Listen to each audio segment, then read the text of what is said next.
honest, I think this is the first time that I actually cared about voting. The first time I voted, I just went with what my parents told me. And then this time, I think because it directly affected me, I felt like, no, man, I really want to change. So I wouldn't say it's like a 1994 movement, but it felt more like I have to do this because I kind of had like issues in school, you know, with the whole like fees and the NEFSA situation. So I felt like it's important for me to actually, it directly impacted me basically this time around. I would say that there was a difference and there was not difference. Because I remember when I came here on the 29th, I voted here in the VT as a vet. So there was a fucking long line, like there was a long line. So it felt like, okay, the youth is coming out to actually put their voice out there and say, it's funa logo. And we can argue maybe the youth's voice actually reflected or not. But for me, I feel like, you know, when you are voting, but the options are still that bad. We're still having abantu abadala in parliament.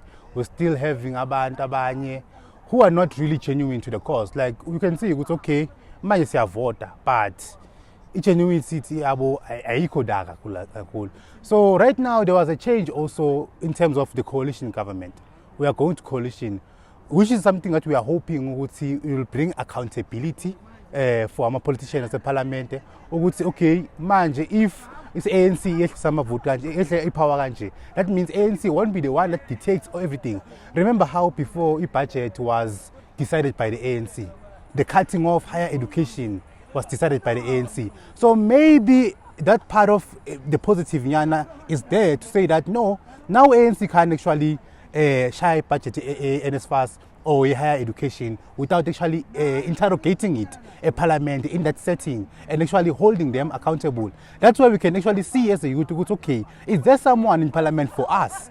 Maybe moving on to the 2029 elections or 2026 elections, maybe some people will be influenced otherwise. It's okay, they must vote for this party or this party. But I feel like this coalition actually is a positive nyana in terms of the voting this year. My take, I'm analyzing it politically, so I'm trying to look at the politics behind the politics. You're speaking about youth specifically, but you must remember it's not just the youth and the youth alone who vote. So when we speak about elections, we must speak about it holistically.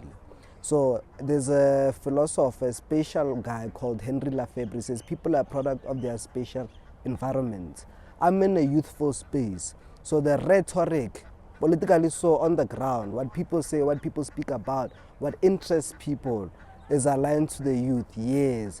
So do I think the 2024-29 May elections were about the youth? I'll say no, because WITS has approximately 40,000 students, and it just so happens that approximately 3,000 students voted here on campus. So there's a large discrepancies of where all these youths who are supposed to be voting and the ones who have voted. So when we look at absolute numbers and then percentage sake, you realize there's a gap. So I can't say the youth voice emanated. It's just I'm in a space whereby a lot of the youth that I interact with are political by their nature because I'm in a political space, and as a result they also assimilate to the space. So from that perspective, yes, I've seen it transmit, because most of the people during election day who have been engaging with prior to the elections were there on the election day. So I can say from that representation there's been a correlation, but holistically I can't say the youth voice came to the fore, because there's a lot of people who didn't vote. Because my question now is, what about the 41% of the people who were registered to vote who did not vote in? Are there not enough political alternatives from the million political parties, or have they all failed to drum in a political rhetoric that will attract and allow these 41% non-voters who are registered but didn't vote to have at least said, okay, maybe this one is one that I can vote for, to a point where we can get 100%. So as a point that I'm trying to conclude on, if we're not closer to that 100% or at least 80%, I can't say that the youth have bought in, because the youth constitute a large number. Not just a large number, but clearly a large number that does not vote. So I can't conclusively conclude, but from my space, the people I've engaged with, they voted. But from a national discourse perspective, it would be unfair for me to conclude. But from analysis and what aspects are saying and findings, no.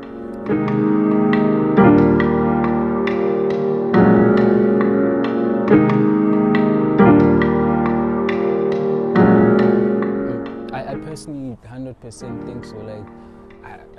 Personally speaking, for me, I think I have quite a few friends that beginning of the year they'll tell you that they literally just had no plan, and they'll just get a number to call or text by a friend or someone, and you'll just be the person on the other side willing to help. And I think that just shows that the SRC is generally on the ground.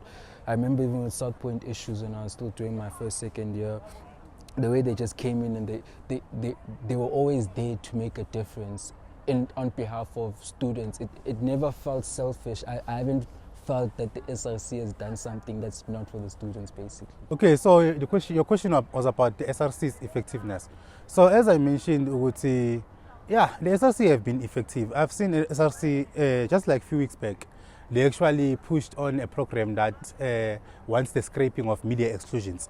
So, you know, media exclusions can actually say that, yeah, you failed 50% of your things. Or if last year you failed even 2 of your things, and then this year, first semester, you fail 1 of your things, you can actually go home. Which is sometimes something that you can come back and actually improve. Like there's the failing of more than 50%. Some of these modules are year modules. Yeah, well, so you can come back second semester and pass this thing. But the university is choosing to say, no, go home, chief. And also the fact that these policies, they come and students are not even consulted on them. So that's where the SRC, I feel like they come into place to actually challenge these policies and actually relay them to us as students to say that, okay, no, this is happening, this is happening. But I feel like the problem that's there right now, I take it back to the youth not being interested in politics or being intimidated to actually be concerned about what's happening, is because the SRC wanted the youth support a few weeks back, and we saw only few students coming to support the SRC because they wanted to table this motion in front of Senate, and only few people came to show that, say, the support to the SRC is not really there. So now SRC is just a structure that's almost performing on its own, and they are actually easily eliminated from the university. We've seen last year Aphiwe Mnyamane was excluded or suspended, sorry, because of protesting, because of putting the students' voice forward. So that's what the SRC have been facing, but I feel like they are actually doing something. Yeah, we are seeing on this, what's this thing of raising money? Fundraising. They fundraise a lot of money to actually house students. They fundraise a lot of money to actually pay a historical debts of students. So yeah, I would say they are working. All right, how effectively? So symbolically, automatically they do, because you find 95% of the people in SRC are 2000s. So the voice now is Amatuda. So that's the perfect representation. Even when I came here, it was people from your 80s who were SRC, early 90s who were SRC. So now there's a proper correlation to say Amatuda Ngeni, your SRC leaders, they are 2000s.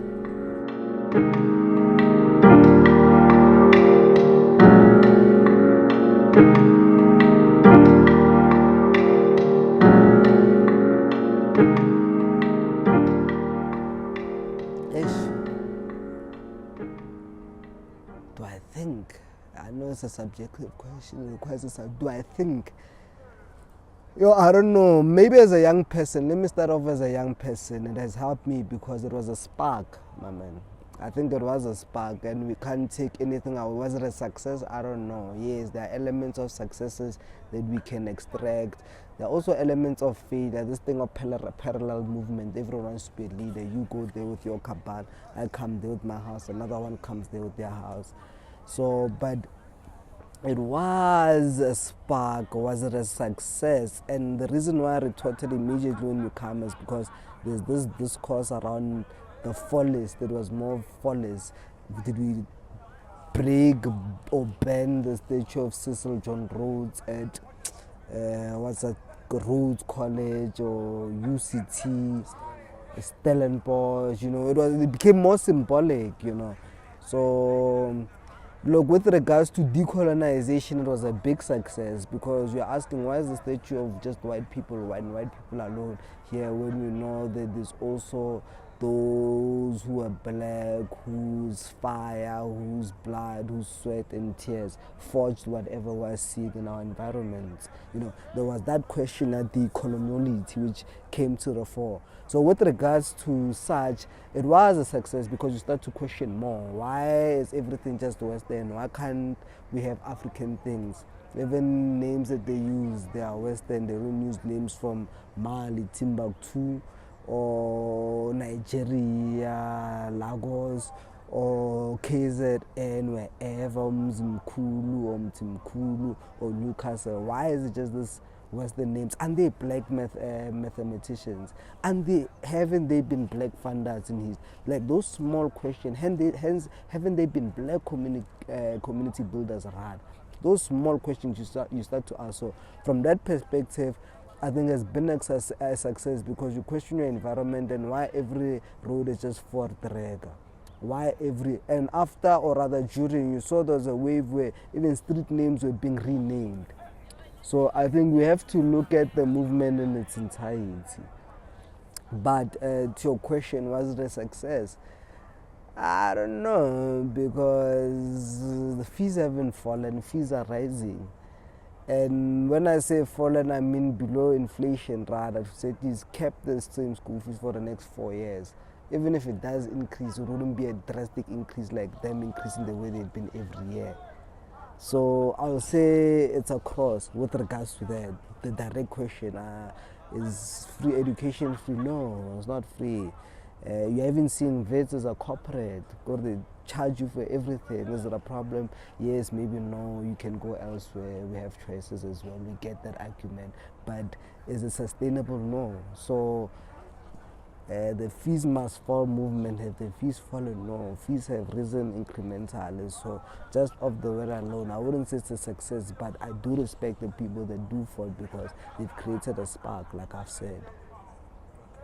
I feel it will be very ingenuous to say that fees must fall in Zangalutu, or it doesn't have that much good of a legacy, because we are looking at a struggle here that actually brought forward that NSFAS free education. That was a big thing. Nami ngifike eVets ngafunda ngayo lento NSFAS leyo. I was not expected to pay it back. So fees must fall actually played a huge role. Fees must fall challenge the insourcing of workers. Now, Mama Bay to here, they actually get more money. They're actually getting the benefits. So fees must fall actually helped on that also. Looking to a curriculum, fees must fall also helped curriculum. Now we are having the discussions of decolonizing the curriculum, of seeing how actually we can make the curriculum fit and natty as black students. Because we can't come here and now funda this big English, yes, shire. Like we can't even comprehend some things. So I remember in sociology, I feel I love sociology. The first lesson I didn't hear anything, because wow, those big words were just flying over my head. So yeah, I don't know. Fees Must Fall brought those conversations to be had. It was okay. What do you think about the curriculum? What should be done? Can something be done? So I feel like that was actually one of the best movement, and I'm very happy that it can happen again. I feel like when I wasn't in school at that time, so I only heard stories about it. So the narrative about it was quite different. But when I got here and I understood the situation, I think I later learned more about it. So it's like I appreciated it more as I got older and started like, okay, bro, I need this. And the people, like, it was actually baffling hearing the stories of like the effort and the work they put in for the whole thing, you know. So yeah, like, I think it made a difference, like a big difference and a big impact in my life personally, for sure.